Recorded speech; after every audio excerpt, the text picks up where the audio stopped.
할렐루야. 당신을 사랑하시고 이 세상을 사랑하시는 하나님이 우리의 소망입니다. 할렐루야. 하나님은 우리 한 사람 한 사람의 가치를 굉장히 귀하고 소중하게 보시는 분입니다. 사실 세상에서는 그 사람의 어떤 배경이나 능력이나 외모를 가지고 사람들을 평가하는 경우들이 참 많습니다. 그러나 하나님은 우리 있는 모습 그대로의 우리의 영혼을, 우리의 모든 것을 사랑하시는 분입니다. 그 하나님이 우리 아버지시고 우리는 그분의 자녀입니다. 그 하나님을 믿고 순종하는 진정한 하나님의 자녀들이 다 되시기를 주님의 이름으로 간절히 축원합니다.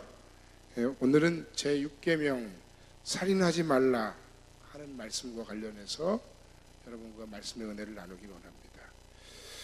살인하지 말라? 이것은 전혀 나하고는 상관없는 이야기처럼 사실 들립니다. 혹시 사람을 죽여본 분들이 있습니까? 과거에 옛날에 전쟁에 참여하신 분이 아니라면 거의 아마 없을 거예요. 전혀 나하고는 이 계명은 상관없는 계명처럼 들리고, 이 계명을 가지고 우리가 어떤 말씀을 어떻게 이해하고 적용해야 될 것인가에 대해서 별로 아이디어가 떠오르지 않을 법한 그런 말씀입니다. 하지만 이 본문을 통해 하나님께서 우리에게 말씀하시려고 하는 보다 명확한 메시지가 숨어 있다는 사실을 우리는 알아야 되겠습니다. 살인에 대한 성경의 입장이 몇 가지가 나오는데, 그 중에 우리가 한 두어 가지를 우리가 한번 생각해 봐야 됩니다. 먼저는 첫 번째 문제 제기는 과연 성경에는 살인하지 말라는 명령만 나오는가 하는 것입니다. 가나안 정복 전쟁 당시에 하나님은 이스라엘에게 정복 전쟁을 명령하셨고, 그 전쟁하는 이스라엘 백성에게 하나님께서는 그 땅의 생명은 하나도 남김없이 진멸하라 이렇게 명령하신 적이 있습니다. 그래서 사람들은 공의로운 하나님의 심판인가 아니면 잔인하고 무서운 하나님이신가에 대한 논쟁을 벌이기도 하고, 실제로 많은 비신자들 가운데는 이런 구약의 하나님이 싫어서 나는 하나님을 믿는 그 신앙에 대한 거부감을 갖게 됐다라고 이야기하는 분들도 있습니다. 하지만 여호와의 전쟁과 개개인의 사사로운 살인은 엄밀히 말해 구분되어야 합니다.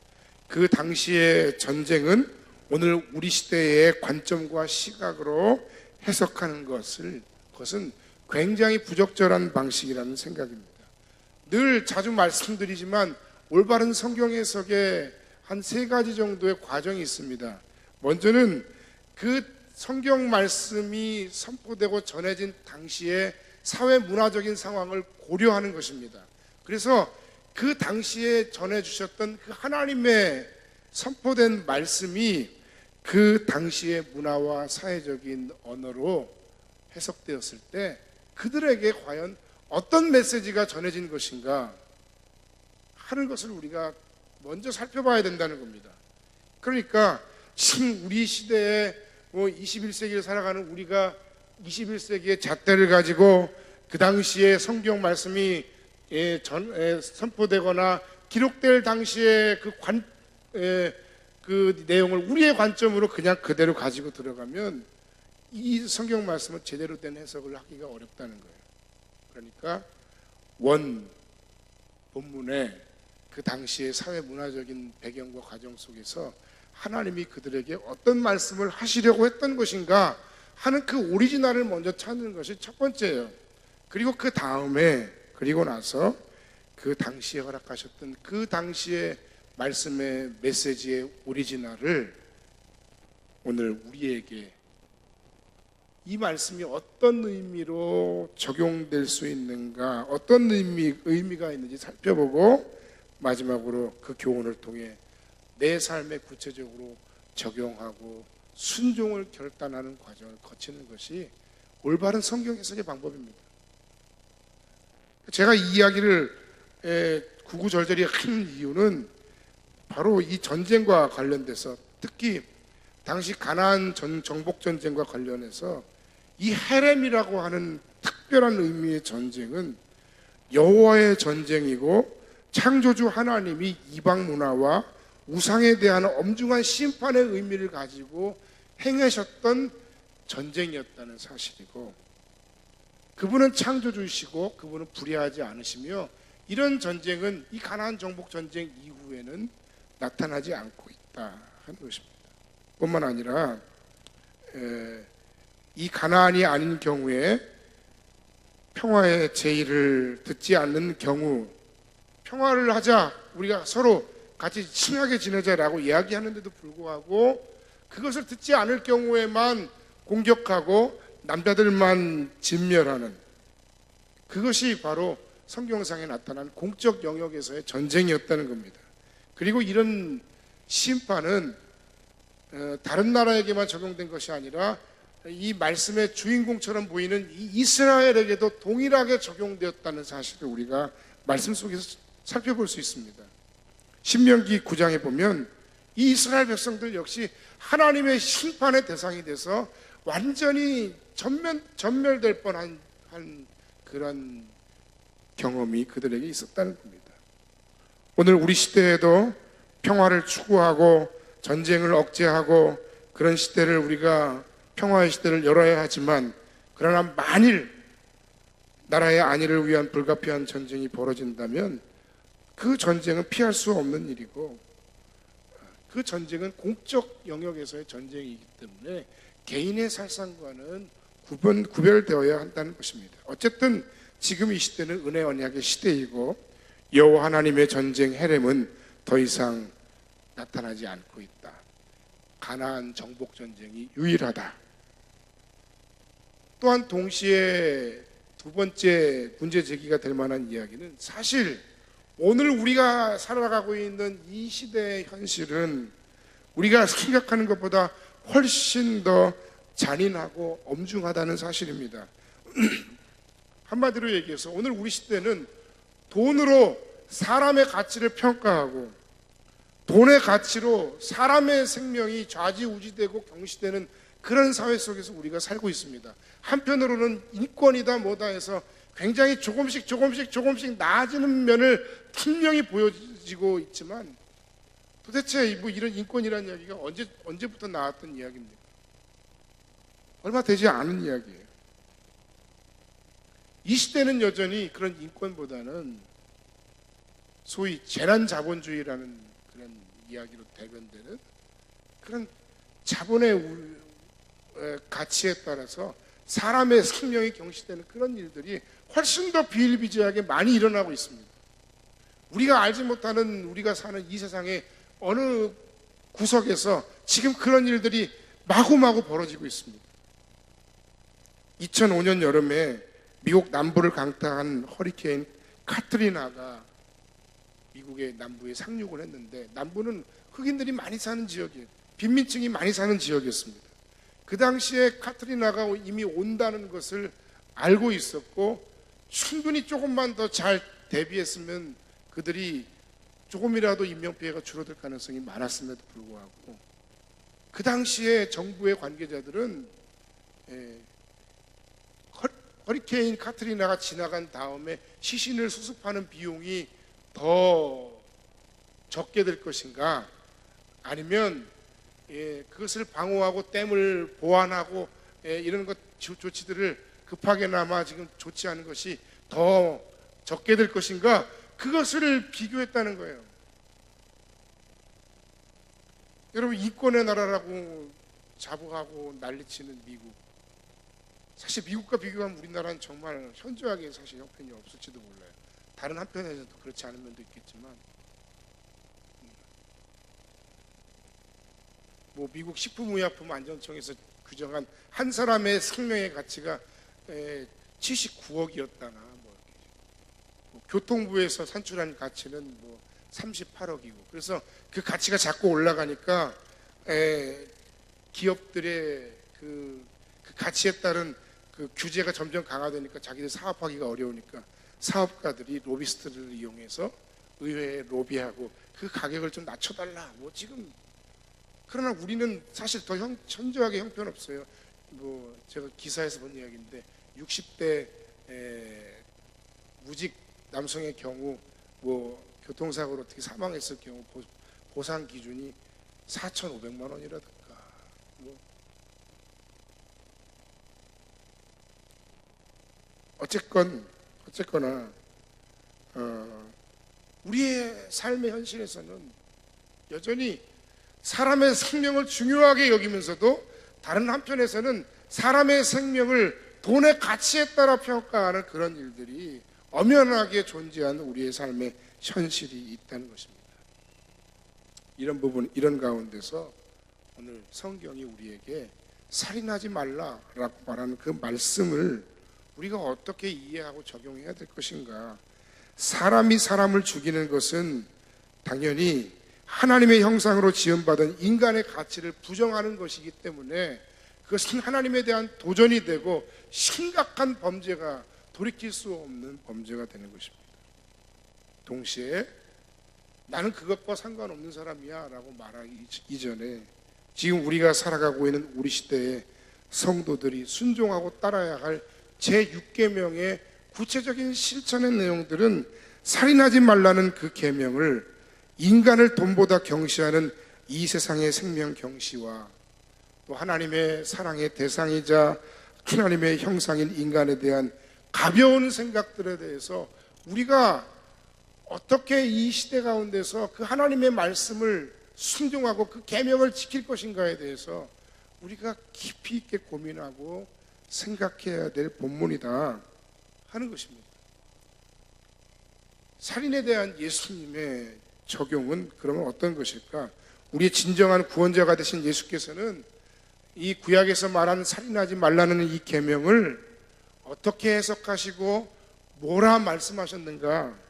그 구절이 바로 마태복음 5장 21절에서 24절에 있는 말씀 가운데 나오는데, 옛사람이 말한 바 살인하지 말라, 누구든지 살인하면 심판을 받게 되리라 하였다는 것을 너희가 들었으나 나는 너희에게 이르노니 형제에게 노하는 자마다 심판을 받게 되고 형제에 대하여 라가라 하는 자는 공회에 잡혀가게 되고 미련한 놈이라 하는 자는 지옥불에 들어가게 하리라.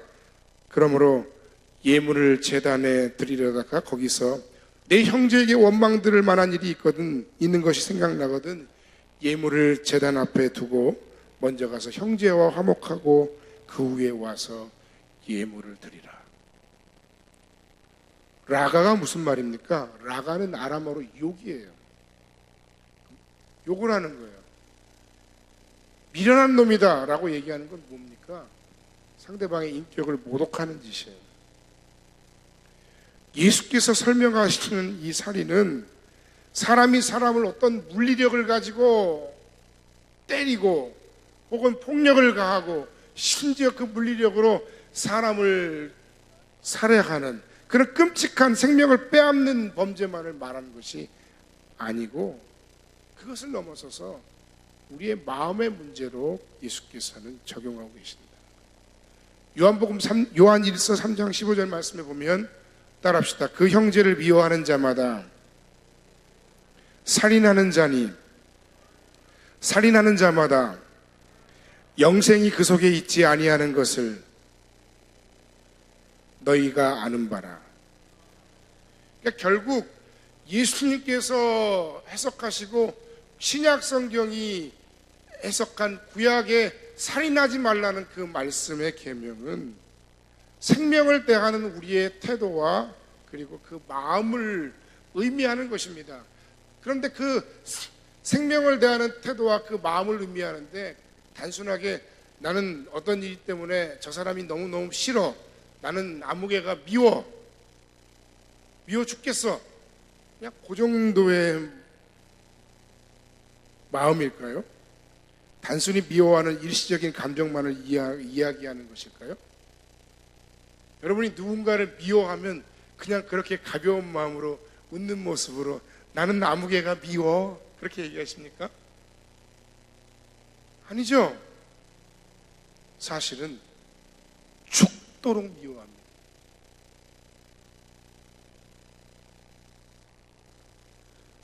나와 내 가족이 아닌 다른 사람을 대하는 내 마음의 상태에 대해서 한번 돌아보라는 거예요. 나와 이해관계가 있는 사람, 나에게 어떤 큰 손해를 끼친 사람, 나와 맞지 않는 사람, 타 종교인, 이웃나라, 점점 아까 말씀드렸던 대로 경시되어져 가는 사람의 생명의 가치에 대해서 한편으로는 굉장히 그 사람의 인권을 많이 이야기하면서 다른 한편으로는 너무 쉽게 그 한 사람 한 사람의 가치를 우습게 여기고 가볍게 여깁니다. 내가 누군가를 실제로 어떻게 한 건 아니지만 그러나 사실은 실제로 어떻게 한 거나 다름없을 정도로 저 사람의 인격과 저 사람의 인생과 저 사람의 인생의 가치에 대해서 우리가 너무 가볍게 여긴 적은 없느냐 하는 겁니다. 이 세상 어느 곳에서 벌어지고 있을지도 모르는 인종청소와 같은 끔찍한 세상의 모든 사륙들에 대해서 우리는 얼마나 관심을 갖고 있느냐. 아니 목사님, 나 혼자 먹고 살기도 바빠요. 제가 자꾸 이야기하지만 그럼에도 오늘 살인하지 말라 하신 이 말씀 속에 담겨져 있는 예수님의 말씀의 해석, 그것을 우리가 한번 잘 생각해 봐야 됩니다. 내가 예물을 드리는 일은 굉장히 소중한 일입니다. 어찌 보면 물질보다 더 귀한 게 없을 정도로 우리의 삶에 수많은 수고와 땀과 노력을 기울여서 얻어진 그 재물 재화를 우리가 하나님 앞에 드리는 일, 그 얼마나 대단한 일이에요. 얼마나 소중한 일이에요. 그러나 그것이 소중하지 않거나 그것이 의미 없다고 하시는 것이 아니라 그렇게 중요하고 그렇게 의미 있는 일들을 함에도 불구하고 만일 너희들의 마음 가운데 너 자신에 대해서 누군가가 너를 원망하는 일이 생각나거든 먼저 가서 그들과 화해하고 또는 사과하고 그리고 와서 네가 드리려던 그 제물을 드리라. 이 이야기는 무슨 이야기입니까? 미움과 증오의 마음을 버리고 내게 나와야 한다는 말씀입니다. 그만큼 그 일이 중요하다는 말씀입니다. 하지만 이것처럼 어려운 일은 사실 없습니다. 결코 쉬운 일이 아닙니다. 너무너무 어려운 일입니다. 그냥 미운 사람이 있어요. 그냥 보기만 해도 얼굴만 봐도 싫다, 목소리만 들어도 싫다. 있죠? 그냥 안 맞아서 싫은 거예요. 이유도 없어요. 없습니까? 있을 텐데요. 또 이유가 있어서 미운 사람도 있어요. 좀 말하는 거 좀 봐라, 대해서 기타 등등 여러 가지로 나한테 많은 손해를 끼치거나 나에게 많은 상처를 준 사람도 있어요. 심지어는 내 인생에 잊지 못할 평생의 철천지 원수들도 있어요. 이런 사람들과 화해하고 와서 하나님 앞에 제물을 드리고 예배를 하라는 것처럼 어려운 일은 없습니다. 결코 쉬운 일이 아닙니다. 말처럼 쉬운 일이 아닙니다. 그렇게 쉽게 되는 일이 아니더군요. 두 사람이 싸우는데 두 사람을 내가 불러다 놓고 아무 집사 왜 그래, 집사님도 그러면 안 되지 하고 제가 목사의 권위를 가지고 그렇게 하면 안 된다고 이야기한다고 해서 그 사람들의 마음이 그렇게 쉽게 풀리는 게 아니에요. 그 다음부터는 이제 목사님도 알아 하고 대놓고서. 정말 어려운 문제예요.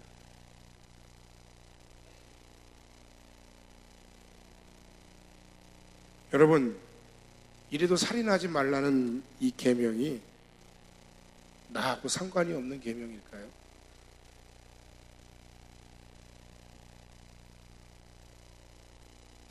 어떻게 하면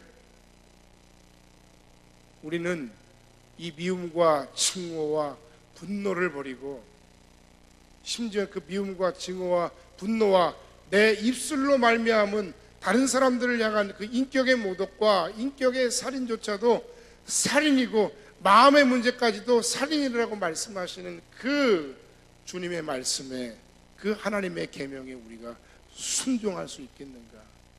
쉽지 않은 일입니다. 성령께서 우리 마음을 만지시기 전에는 어려운 일입니다.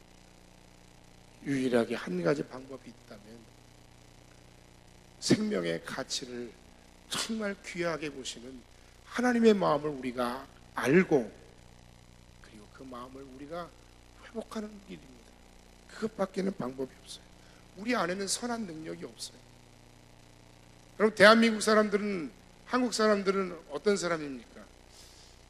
한번 규정해 보세요. 규정이 쉽기도 하지만 또 어렵기도 합니다.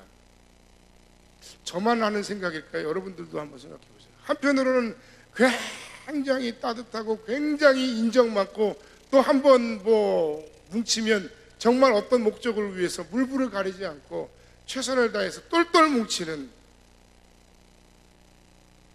똑똑한 좋은 민족입니다. 그런데 다른 한편으로 보면 사실 또 한국 사람만큼 이기적이고 냉정하고 개인주의적인 사람들이 없는 것 같아요. 제가 지난주에 필리핀 선교를 자주 하시는 목사님한테 들은 얘기인데, 필리핀에 가서 한국 사람들이 사업을 하는데 중국 화교들은 좀 옆집에서 새로 개업을 했으니 도와달라라고 얘기하면 자기 집에 있는 직원들 중에 제일 똑똑한 매니저를 보내준대요. 그래서 잘 그 가게도 살아날 수 있도록 돕고 잘 산대. 근데 실제 있는 일이라니까. 한국 사람들은 어떤 가게가 굉장히 잘 된다 하면 바로 그 가게 옆에 가게를 딱 차려놓고 무슨 짓을 하는가 하면 그 직원들을 내가 당신들한테 급료를 배를 줄 테니까 우리 가게로 와. 그래가지고 그 핵심 직원들을 다 빼가서 그 가게를, 옆에 있는 잘 되던 가게를 하루아침에 쫄딱 망하게 한대요.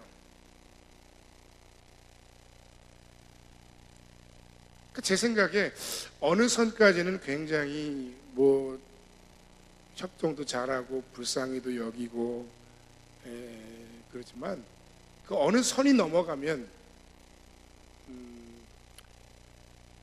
나의 이익과 관련된 부분이라든지 어떤 이해관계와 관련된 부분이 걸리면 그 부분부터는 좀 가차없는 그런 모습이 우리에게 있는 것 같습니다.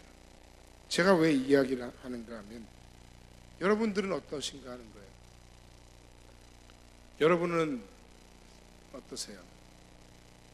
사람을 사랑하고 미워하지 않고 평화의 사람이 되고, 또는 생명의 가치를 귀하게 보신 하나님의 마음을 우리가 실천할 만한 사람인지, 어떤 때는 너무 따뜻하고 인정 많고 너무 마음이 약한데, 동시에 어떤 순간에는 상대의 실수와 방금 말씀드렸던 것처럼 나의 어떤 이해관계와 관련해서는 정말 가차없는 나를 발견하는 것입니다. 어떤 게 진짜 우리의 모습이고 내 모습인가요? 우리는 얼마나 많은 마음속의 분노와 미움으로 다른 사람들을 우리 마음속에서 난도질하는지 모릅니다. 그것이 예수께서 우리에게 말씀하신 서로 사랑하는 말씀에 대한 순종일까? 절대로 그렇지 않습니다. 여러분, 첫 번째 살인자였던 가인을 한번 생각해 봅시다. 가인이 어떻게 살인자가 되었는가? 가인의 제사는 받지 않으시고 동생 아벨의 제사를 하나님께서 받으시는데, 그때부터 문제가 생기기 시작했습니다. 결국 그 제사에 실패한 가인, 하나님께서 자신을 인정해 주지 않자 그 하나님에 대한 어떤 마음의 분노가 일어나기 시작했어요. 하나님 어떻게 내 마음을 몰라주십니까? 하나님 어떻게 내 상황을 이렇게 몰라주십니까? 그래서 그 하나님에 대한 분노의 감정을 품은 그 가인이 행한 일은 동생 아벨을 죽인 거예요. 자신에게 그 분노의 모든 것을, 자신이 가지고 있는 그 분노의 모든 것을 그 동생에게 다 쏟아부어 죽인 겁니다. 마치 어떤 원리와 똑같으냐면, 하나님을 사랑한다 하면서 이웃을 사랑하지 아니하는 자는 거짓말하는 자라고 말씀하셨죠.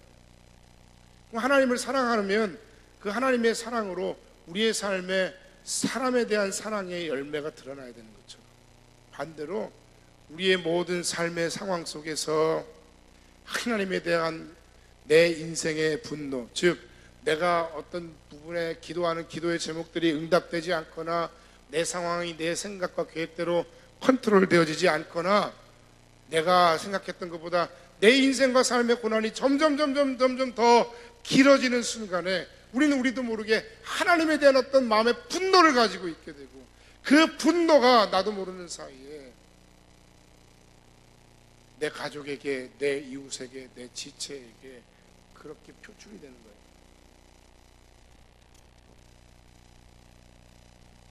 그 결국 가인은 아벨을 죽이고 말았다는 겁니다.